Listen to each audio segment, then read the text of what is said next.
Today we're going to be diving into a controversial topic: how Wall Street often screws over the average investor. Is it a conspiracy, systemic issues, or just good old-fashioned greed? Let's find out. Now, many believe the stock market is a level playing field where anyone can make it big. However, the reality is often different. Big Wall Street firms have advantages like insider trading, advanced technology, and political influence that the average investor just simply doesn't have. Consider, for example, high-frequency trading. Now, this advanced method employs a sophisticated algorithms and ultra-fast computer systems capable of executing millions of trades within milliseconds of time. These strategies are designed to identify and act upon minute price differences across different markets or securities, often too small or too minute for the average investor to even detect. By leveraging the speed and computational power, these systems can buy and sell assets at super high speeds, capitalizing on those tiny price differences before they vanish. Now, this technological edge allows high-frequency traders to accumulate significant profits from seemingly insignificant price movements, something far beyond the reach of a typical market investor. Then there are hidden fees. From management fees in mutual funds to transaction costs. These fees can come in various forms, such as management fees in mutual funds or transaction costs associated with buying and selling securities. What makes these fees particularly insidious is their ability to compound over time, silently diminishing the investor's portfolio. An example of this problem can be found in the practice of churning. Now, this occurs when financial advisors, driven by the incentive to earn higher commissions, encourage excessive trading in a client's account. Now, churning not only results in increased transaction fees, but also can lead to unnecessary tax liabilities for the investor. There was a high-profile case in 2017 where the US SEC, the Securities and Exchange Commission, charged several brokers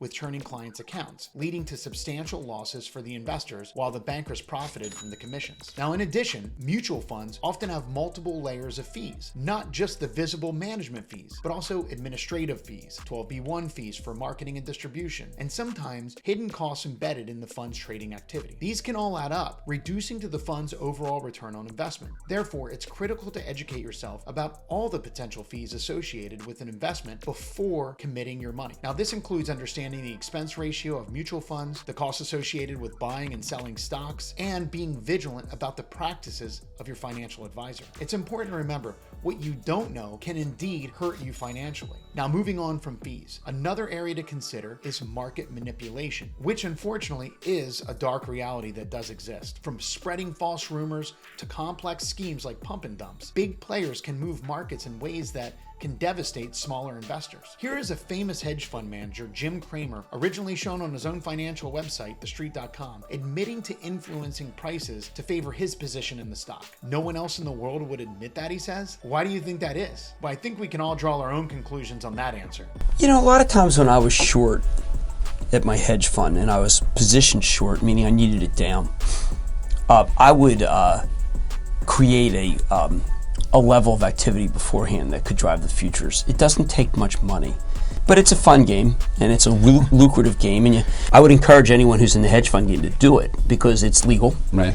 And it is a very quick way to make money and very satisfying. Okay. Well, by the way, no one else in the world would ever admit that, but I can care. That's right. But next, let's take a look at a Senate hearing calling out one of the biggest players on the street, Goldman Sachs, for their very questionable behavior as it relates to selling securities. That just speaks for itself. How do you think they felt about this type of conduct? Let's now take a look at the former Goldman Sachs CFO when questioned about an internal email regarding the quality of a security that they were promoting.